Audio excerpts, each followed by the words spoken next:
కానీ మా సందేశం మీకు చేరలే. మీరు ఏదో జరుగుతుందని ఆలోచన చేశారు. అజర్ భాయ్ ఆనాడు కొద్ది మెజారిటీతో ఓడిపోయి, కానీ ఇవాళ ఇదే అజరుద్దీన్ మీకు ఇచ్చిన మాట ప్రకారం మంత్రిని చేసి ఇవాళ జూబ్లీహిల్స్ కు ప్రచారానికి వచ్చిన. మాటిస్తే మాట తప్పేది లేదు, మడమ తిప్పేది లేదు. ఇవాళ మీకోసం ఇవాళ మీరు వేసేది ఒక ఓటు. నవీన్ ఎమ్మెల్యే అవుతాడు, అజరుద్దీన్ మంత్రి అయి మీ సమస్యల్ని పరిష్కరిస్తాడు. అజర్ భాయ్ आपकी जिम्मेदारी है, ये जुबलीहिल्स असेंबली में गरीबों को जो भी जरूरत है आप मंत्री होकर हुकुम जारी करना, यहाँ का हर गरीब को आप मदद देना.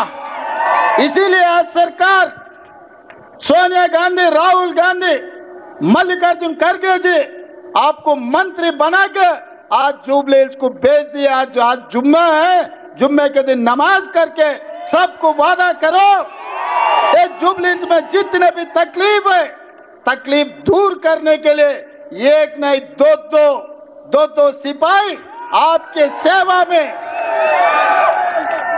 लगे रहेंगे. మిత్రులారా, ఇవాళ నేను ఒక్కటే మాట చెప్పదలుచుకున్నా. ఈ జూబ్లీహిల్స్ లో గెలిపించండి. అభివృద్ధి అంటే ఏందో నేను చూపిస్తా, అభివృద్ధి ఎట్లా చేయాలో నేను చూపిస్తా. వర్షాలు వస్తే మీ బస్తీలు మునిగినాయి. నేను వచ్చిన మైత్రి వనంలో నేను వచ్చి బస్తీలు తిరిగిన. మీకు నీళ్ళల్లో మునిగిపోతే మీ కష్టాలలో మిమ్మల్ని ఆదుకోనికే నేను వచ్చిన. ముఖ్యమంత్రిగా ఉండి నేను మీ బస్తీలు తిరిగిన. మున్సిపల్ మంత్రిగా ఉన్నా ఆ పోరంబోకు ఆయన ఎప్పుడన్నా వచ్చిందా? ఇవాళ మీ పిల్లల భవిష్యత్తు కోసం గంజాయిని, డ్రగ్స్ ను నిషేధించాలంటున్నా. ఇవాళ గంజాయి, డ్రగ్స్ గురించి ఆలోచన చేస్తే లాగులో తొండలిడ్చి కొడతా అని నేనంటున్నా. కానీ దీపావళి నాడు చిచ్చుబుట్లు కాల్చాల్సిన వాళ్ళు ఫామ్ హౌస్ల గంజాయి డ్రగ్స్ తో దొరికితే వాళ్ళ మీద కేసులు పెట్టొద్దంటారు. గంజాయి డ్రగ్స్ తో దొరికినోడు రౌడీనా, పేదల కోసం కష్టపడే నవీన్ యాదవ్ రౌడీనా? ఒక్కసారి ఆలోచన చెయ్యండి. ఇవాళ ఈ పోటీ జూబ్లీహిల్స్ కు పరిమితం కాదు. ఇవాళ రాష్ట్రాన్ని 10 ఏళ్లు దోసుకొని రాష్ట్రాన్ని నిట్ట నిలువున పుంచి 1,00,000 కోట్లు కాళేశ్వరంలో మింగితే 3 ఏళ్ల కట్టుడు కూలుడు జరిగిపోయింది. ఆ దోపిడీ దొంగలు ఇవాళ జూబ్లీహిల్స్ లో మళ్ళీ ముసుగేసుకొని వచ్చిండ్రు. మిత్రులారా, ఈనాడు బీజేపీ, బీఆర్ఎస్ వాళ్ళ గురించి ఆలోచన చేయండి. అజరుద్దీన్ కు నేను మంత్రిస్తే, సోనియా గాంధీ మంత్రిస్తే బీజేపీ వాళ్ళకు కడుపు నొప్పి ఎందుకు, బీఆర్ఎస్ వాళ్ళకు దుఃఖం ఎందుకని నేను అడుగుతున్నా. ఒక మైనారిటీ మంత్రి ఉండొద్దా? ఇండియాని గెలిపించిన, ఇండియా కెప్టెన్, వరల్డ్ కప్ తెచ్చిన అజరుద్దీన్ ఇండియాకు నాయకత్వం వహించినోడు ఇవాళ తెలంగాణ రాష్ట్రంలో మంత్రిగా ఉండొద్దా? ఇవాళ ఆలోచన చేయండి సోదరులారా. మా సినీ కార్మికుల కోసం నేను మొన్న మాట ఇచ్చిన.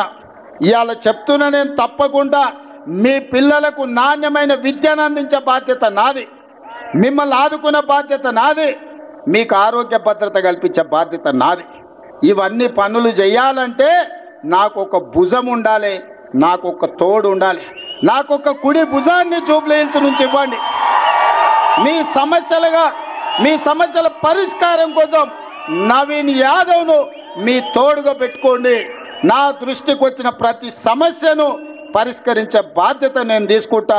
వెంగళరావు నగర్ నుంచి మా కిలార్ మనోహర్ గాని మిగతా చాలా మంది మిత్రులు ఇవాళ అండగా నిలబడడానికి ముందుకు వచ్చారు.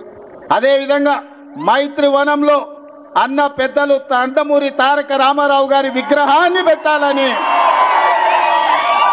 నాది బాధ్యత. పెద్దలు నందమూరి తారక రామారావు గారి విగ్రహాన్ని కాదు, ఆ విగ్రహాన్ని తెలంగాణ రాష్ట్ర ముఖ్యమంత్రిగా నేనొచ్చి ప్రారంభిస్తా. అన్న పెద్దలు నందమూరి తారక రామారావు గారు మనందరికీ ఆదర్శనీయుడు. రాజకీయాలకు అతీతంగా పెద్ద ఆయనని గౌరవించుకునే బాధ్యత మన అందరి మీద ఉన్నది. మీకు అందరికి మాట ఇస్తున్నా, మీ బస్తీలకు అండగా నిలబడతాం. యువకుడిని నవీన్ యాదవ్ని గెలిపించండి. రాబోయే 40 ఏళ్ళు మీ సేవలో ఉంటాడు, మీకు అండగా ఉంటాడు.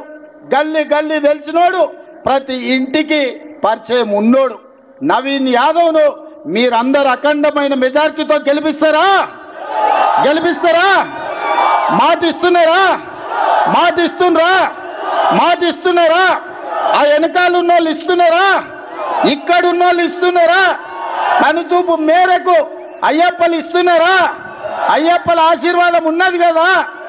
మా అయ్యప్పలతో సహా అందరు ఆశీర్వాదం ఉన్నది. అందరు ఒక్కసారి చేయి పైకెత్తండి. రెండు చేతులు ఉన్న వాళ్ళు రెండెత్తండి. జై కాంగ్రెస్, జై జై కాంగ్రెస్. ధన్యవాదాలు సోదరులారా. యనమల రేవంత్ రెడ్డి అనే నేను తెలంగాణ